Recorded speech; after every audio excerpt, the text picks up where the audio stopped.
You're listening to Zoom the TBT with Charge and Hayner. This is Zoom the TBT with Charge and Hayner. We're doing our finals preview. It's our last pregame of the season. The ball tips in 90 minutes. We wanted to welcome you to the day. Charge, how you doing?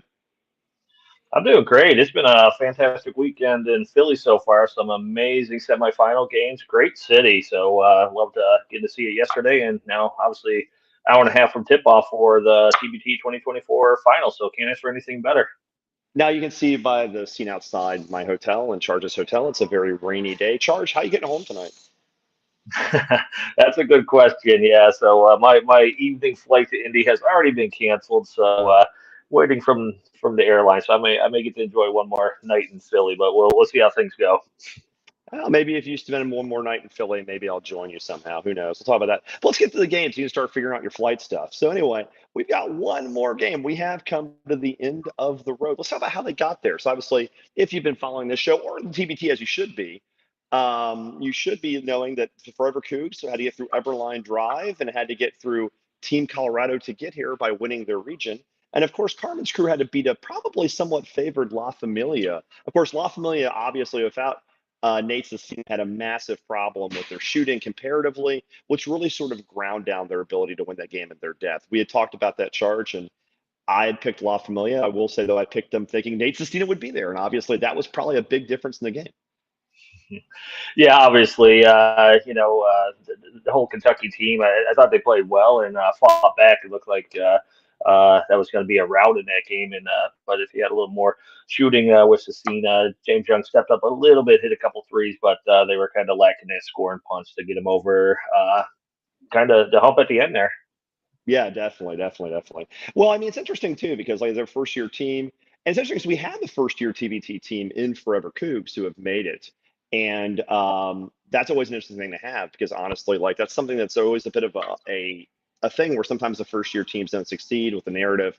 But we had two first year teams in La Familia and Forever Cougs make the final semifinals, so it's a pretty interesting thing to have. So I think it's a very interesting cycle. But let's get right into this a little bit for what's happening. So today again, 2 p.m. And looking at these stat lines, obviously they're not really that different. The big difference, again, with the Cougs is just their inability to shoot threes actually went down. They're now below 27%. And yet they keep winning. Charge, how do you keep winning when you shoot 26% from three? Yeah, I mean that's a shocking number, and the big thing here is Rob Gray's just been amazing putting his team on his back, his shoulders. I mean he's been Mr. Everything for the Cougs. So Rob Gray is how you overcome some of these deficiencies that the team has shown, but their bigs have really stepped up, and we talked about it on our last preview show, but Fabian White has been key since his return to the team, and so they're kind of getting their spots, picking the right ways to win, and if their shooting gets hot today, it could be a long day for Carmen's crew. Definitely. We talked a little bit with the press conference about how they were able to shoot or win despite their shooting. I thought Rob Gray's answer was pretty interesting here. You guys were +4 on the boards. You guys had a lot of offensive rebounds, 12 rebounds, but you're still 4 of 18 from three. What allows you guys as a mindset to overcome some questionable shooting, which is an absolute tenacious mindset? Coach Sampson would say that's not a U of A style game because it was only +4. Fair enough. It's not good enough. We let them get a lot of offensive rebounds, which kept them alive to be able to get those and ones. But at U of H, yeah, go ahead. I know what you're going to say. Thank you, Coach Sampson drills it in our head every day. If you don't rebound, we're gonna run it. Go practice facts. So it's already in our head. I've been there 5 years, so that's 5 years. You go rebound, you're gonna run. All right, he didn't say what I was going to say, but I thought he was going to say this. If we make shots, we're going to blow people out. If we don't make shots, we're going to be tough, and we're going to play a hard-nosed game that gives us a chance to get by. If it's +1, +2, +3. So that's also been ingrained in us where you're going to run. It's just in our DNA at this point. It's funny to us, it really is, because it's just second nature, and it's just something you have to go through to understand. And it's kind of like, Coach Sampson gives out waves of adversity via practice. And we've all went through those same trials and tribulations, so to say, so we can really relate to it. And obviously it's tough love, and we know that it's for our to be our best version of ourselves in the end. So it's all love, and it's just a bunch of grown men hold each other accountable to be the best version of themselves. And from that video, you can see how Rob Gray's really got this team going. He talks a lot in that video. I think it's interesting about when I asked him if this is a UH style game, because Charge, you're not as familiar with college basketball as I am because you approached this tournament from the G League perspective. But the key thing about this is that Houston plays ugly. That is in their DNA. And he used the word DNA multiple times there. He really talked about how it's ingrained by Coach Sampson for them to win ugly if they have to. So, I mean, that's really interesting. So, when you watched them live, did you see that sort of passion going for 50-50 balls? Like, is that where the difference was against Everline? Yeah, no, that's absolutely where it was, and this team, and I think that's going to be the difference today is if they bring out that same energy, the same physicality. These guys are getting to every ball, they're getting to 50-50s, they're getting the offensive rebounds, they're getting after people on defense, and that's truly going to be the difference maker here. And hopefully the video is great because unfortunately I couldn't hear the video with my technical issues on my side, but great job to Hayner always capturing some of the good moments after the games. But yeah, I've had that on my radar. After seeing them against Colorado was the first time I saw them. Let's call it live, obviously via Fox, whatever channel it was on at that time. But just the tenacity, the grit, the determination. These guys are hungry, and Rob Gray's an amazing leader, very vocal, very outgoing. Works his team, works the crowd. I mean, he just brings it. So he's one of those guys that if he brings his energy, his guys are going to rally behind him and bring that level up once again tonight. Yeah, I mean, as a guy who's Memphis has been tortured by Houston their entire existence, ever since they've gotten Sampson. Like they're always tough as nails. They always play hard, and it's not surprising to see them win games shooting this poorly. If any team is built to win ugly, it's the Coogs, and it's always interesting too because basketball is that way. Like honestly, he even talked about in the interview, like being able to rebound and being able to defend and be able to get 50-50 balls allows you to win when your shot's not falling. And prizing that sort of effort is obviously something that helps you win ball games. So, like bringing out these matchups real quick, we'll talk a little bit about what happened on Friday night. So, first of all, the key things and things in red are things we thought were pretty interesting. So, look at the Carmen's crew game first. Obviously, again, that Sestina effect. They were having flamethrowers, having him open. He basically single-handedly put the nails in the Ville's coffin in the Kentucky State Championship with TBT. Without him, they shot 26%, which is partially great defense on Carmen's crew part and partially the fact they just didn't have their full thing. There were some complaints that the free throw disparity. Carmen's crew allowed 25 free throws, which is a lot in a 36-minute game. So you got to think that possibly one strategy for Ever Coogs would be a little bit of foul grifting. You saw that with Rob Gray. As great as he is, he did a Oscar-level acting job on a few of his drives to get a couple extra free throws in that game, and he was perfect from the line, which was probably the difference in that Everline game. But the thing that really struck out with Carmen's crew, and we'll talk about this in a minute with them, is their efficiency. Not only did they have 22 bench points of a very, very deep squad, but they also had a 17-2 assist to turnovers, which is a truly insane thing to have. I mean, that's a Charge. Have you ever seen a stat like that? 17-2 assist to turnovers? No, I mean, amazing job. And interesting enough, I was actually at the Rocky statue yesterday, and some of the Carmen's crew team was the folks in front of me, and they were actually talking about basketball, of course. So why not when you wait a long line Shocking. with Rocky? But yeah, it was interesting to hear them talk about their team, and they were talking about the unselfish play, and teams can get more talented players or different name players, but they would rather have people who are unselfish, who are mature professionals that will make the extra pass, do the extra things to win, and not put themselves first before the team. And so, no surprise that you see this number with 17 assists. And then the bench points, we talked a little bit about their bench in the prior show, but Jamel Morris has obviously been fantastic coming off the bench. He's hit two Elam Enders already, and he kind of leads that charge. But we'd be remiss if we didn't talk about the bench. It's not from a scoring perspective, but Jeff Gibbs. He turned 44 today, so the guy's a national treasure. Out there going hard in the TBT at 44. Same thing they were talking about, just kind of knowing their role when you're in there, whether it's facilitating or shot making or getting offensive rebounds. These guys, they can count on everyone down their bench. I was a little concerned that Kyle Young has been out. I don't know if it's an injury or contract or otherwise, but even losing a guy like that, you just look down their bench and you feel good about whoever you call, and they're going to go out there and perform. Definitely. And we talked a little bit with the coaching staff and Bradford and Morris about that after the game, about how they were able to be that efficient and that good on defense as a team effort. Coach, there's two things you control in basketball. Effort, you held them to 5 of 19 from 3, which is an effort defense thing, and selflessness, 17 to 2 assists to turnovers, which is an unheard of level of efficiency. How proud are you of your team being that efficient and that selfless? I think it's great. I mean, guys have to tailor their game. I think we've had a different score every game as far as our leading scorer. You talk to people, man, you're not getting Sully off. I'm like, it's not the type of team that we built. We really built it defensively, and from 1 through 11, they can shoot the basketball. So guys have really come in, sacrificed their game, moved it from the first to the 11th guy. So you hope that they do this, but we needed it tonight. You know what I mean? We needed every assist, and we needed every time we didn't turn the ball over. I mean, they only had 4 turnovers. I mean, we're talking about a 14-year veteran on their side. I mean, he does what he does, and the rest of the guys are NBA caliber. So we really prepared for Sistina to be there, and the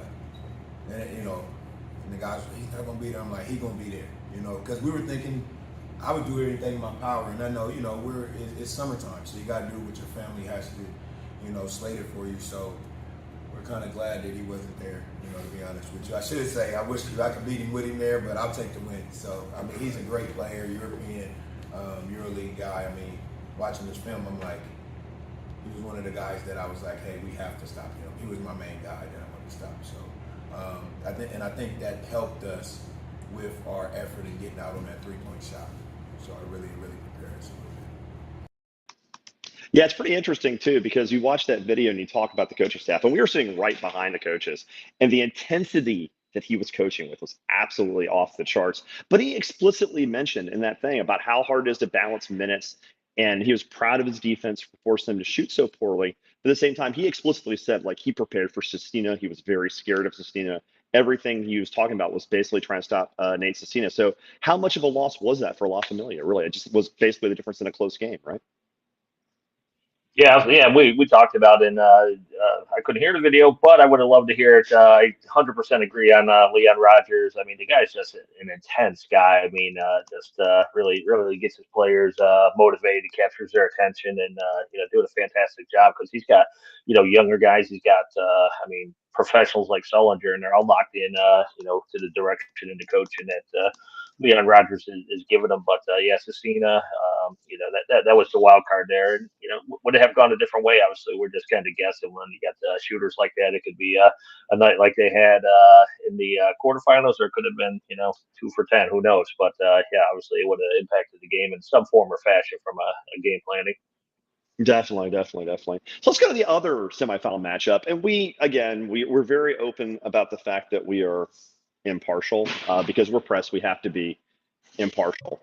But let's be clear. We do honestly not pick favorites is the wrong word, but we do have teams we like a lot, mainly because they experience the ethos of this. So we want to basically pour one out for the Everline Drive guys.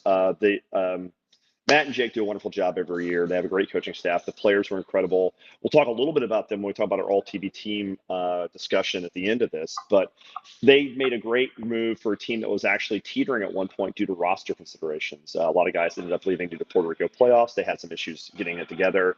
And they came together late, and they were on a 4-game heater. And unfortunately, seeing that stat sheet, though, it didn't happen at the end. The 23% from 3 in a key game. I mean, the fairy dust wore off. They got to the lane. They played hard. They were only -4 on the boards, which against Houston, a Houston alumni team, is basically winning the rebound. If you only lose by 4, you're actually winning. But they just weren't able to shoot. Do you think it's more that they had tired legs from such a great run, or you think Houston just forced them into tough shots? Yeah, I mean, the thing is they look like good open looks from everything we saw. I mean, things just were not dropping. I mean, you got a guy, 7-footer missing layups. You got 3 points going halfway down and coming out, and it's just one of those nights. I didn't see anything that said, man, these guys are just having an awful night, and it's more Houston disrupted than anything. It was just shots just were not falling, and they got a little bit of action from Brown in the second half, getting to the lane and making some easier buckets, but it was just a little too late to make that run. But I think it was more just it just wasn't their night because both teams were going after it, physical game, fast game. You look at the stats, pretty overwhelming. Watching the game, I would have thought Coogs would have had a lot more extra second chance points, but that even was even. So that felt like a difference on those 50-50 balls and some of those things. But I think it just wasn't their night, and that happens, unfortunately. And TBT, you got to win to advance. If you don't, you're going home. And unfortunately, they were on the bad end of that. Yeah, it's always interesting with basketball. Being modern basketball is higher and higher variance due to teams shooting more and more threes. I mean, the whole idea of Morey ball, the whole idea of basically eschewing the mid-range game, going straight to either it's at the cup or it's a three. Everything is at the cup or a three, at a cup or a three. And the thing is, like, that does degree, because people are so reliant on three-point shot, it does increase variance in single game solutions. And the reality is it's knockout basketball. It's one game. So when you introduce that kind of variance against two evenly matched really good teams, I mean, one shot not falling. I mean, that shot that basically hit every part of the rim, rattled in, and still popped out. That was the difference in the game. Or Rob Gray hitting a really tough shot off the dribble from 18 to close it, knowing he had to, not giving them one more look at the basket. I mean, it was really tough shot by both teams. And I think it was really interesting that we, after all the blowouts in the quarterfinal games, we were blessed with two incredibly competitive and interesting and compelling semifinal games. So moving ahead, let's start talking about the teams individually. Let's get to Carmen's crew here. And again, we've sort of got the green as things we highlighted as positive, the yellows as things that are a little more questionable. And of course, the blue is something you just want to talk about that might be a little bit in between. So I guess, Charge, the key thing I'm looking at here is you've got some really balanced scoring. These guys, you don't know who's going to hurt you. The ball moves a lot, and the go-to guy is the open guy. And Charge, does that really present an opportunity for them to beat the Houston alums by spreading the wealth? Yeah, I think obviously they're going to have to, take what they're given and see how Houston plays it out. Last game I was a little surprised that they didn't attack the La Familia team down low a little bit better. They were actually shooting really hot from the beginning of the game, and that was working. So I think there could be some opportunity to try to expose Houston down low. So I'd like to see them start earlier, going to Sullinger, really making it work. But everything they were kind of doing was a little bit outside the paint. But in this, once again, these are all professionals, whether it's Carmen's or Houston. There's guys that are stepping up, putting up big numbers. But even on the Houston side, it's very one-sided, which we'll see in a second. But I think you have to go out there and execute your game plan and not assume anything as it's moving on. See what they give you and take advantage of it. I mean, see what you give you and take advantage of this key thing. I mean, I for the second straight show, I'm gonna ask about this because you said again Sullinger down low. And Sullinger actually had some really good buckets. Let's be very clear. But I wonder if you're sort of again underestimating how aggressively physical Houston is. Like, I don't know how much space there's gonna be down low.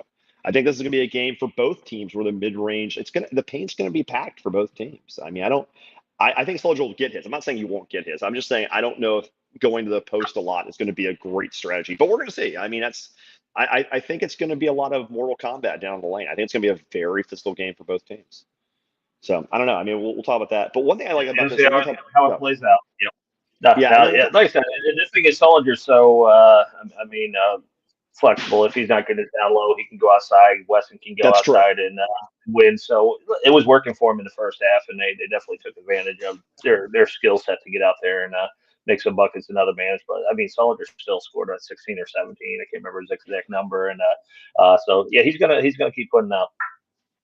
And I'm not going to mitigate what he could do because he had a pretty tough matchup in the last game against like Cauley Stein and Cantor, and he made some really tough buckets. I made one where he actually got bumped about 4 times and hit a really tough little baby hook from 7, which was an absolute grown man bucket. So I'm not saying he can't. I'm just saying there's going to have to be a varied attack.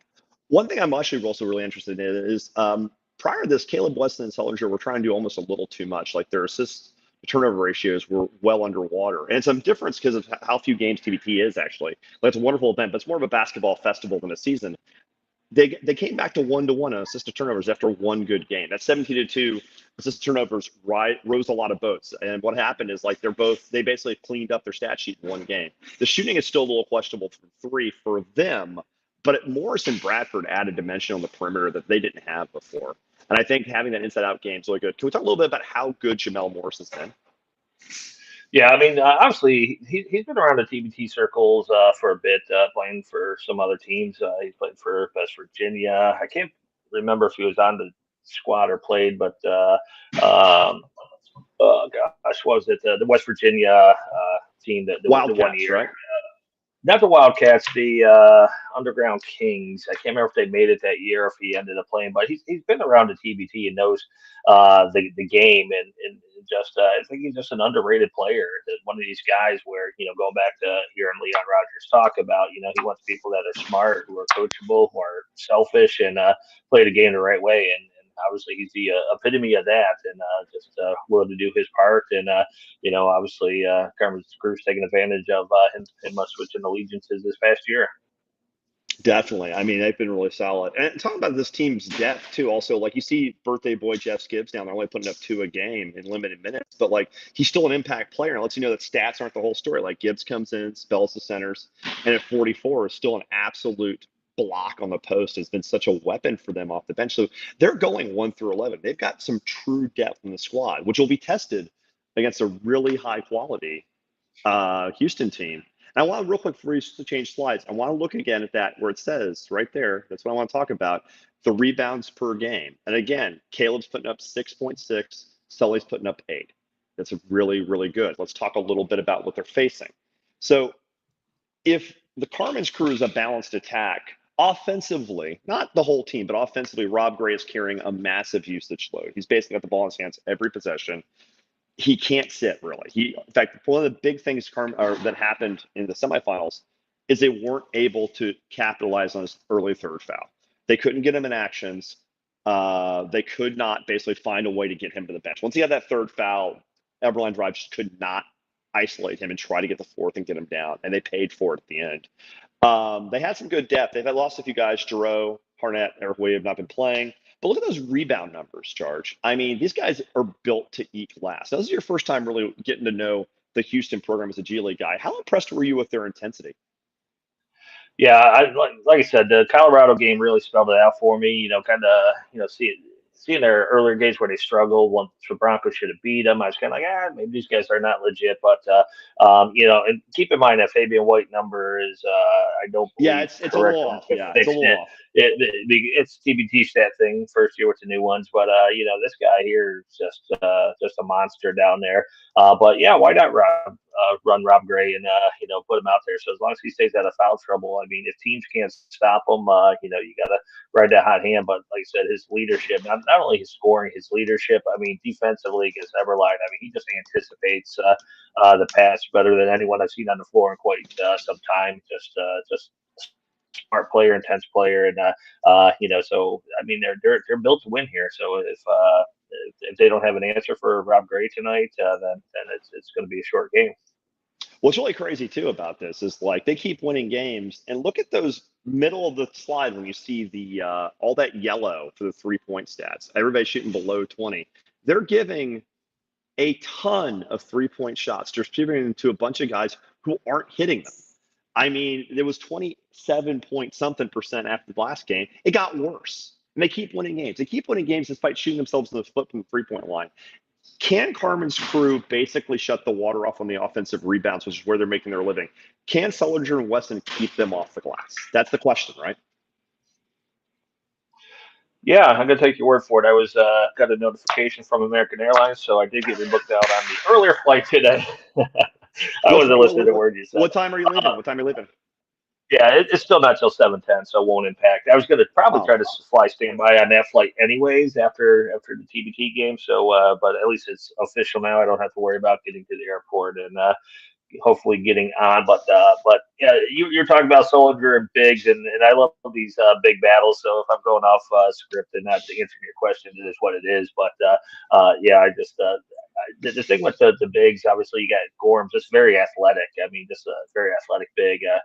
Fabian White, a little kind of stronger, bigger base there. But I think that combination that they're gonna throw at them, I think it's going to be a great battle, fantastic battle. But these same thing with these teams. That's on paper a lot of similar styles, a lot of the same things going on. And but the big battle's always fun.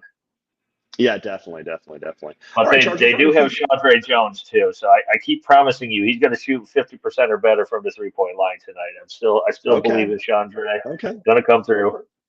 One thing to note before we go to the sort of closing thoughts, looking at the path they got here, that Evelyn Drive game was the first time in a while they got punched in the mouth. I mean, well, actually, they had some close games. So they could have lost ALS, they could have lost to Bronco, but the Team Colorado game made them think they were probably a little bit ahead of things. So having the Evelyn Drive game be close might have reawoken them a little. So that's pretty interesting. Okay, so real quick, Charge. That's sort of our thoughts for it. So first of all, let's do some predictions. Who do you got? All right. Yeah, no, we're going to keep it simple here and go with Rob Gray and the Forever Cougs team. I think it's going to be another great one. And we've had both of the semifinal games could have come down to, or did come down to next shot wins. Everline, if Gray didn't make that shot, was within three and Tough shot, could have too. got Tough shot. there.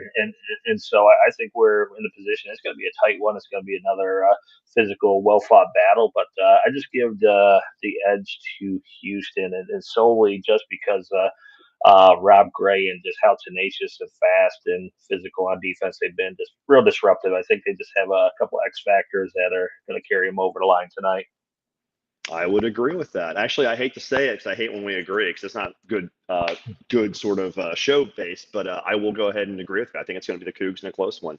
I think it's going to be a rock fight, though. I think the winning score. I think 65 might win tonight. I don't think it's even going to get to the 70s. It might just absolutely be a rock fight of like prehistoric Flintstone level nonsense. Like there's going to be a lot of missed shots tonight. I think a lot of turnovers, a lot of offensive rebounds, a lot of get after it type stuff.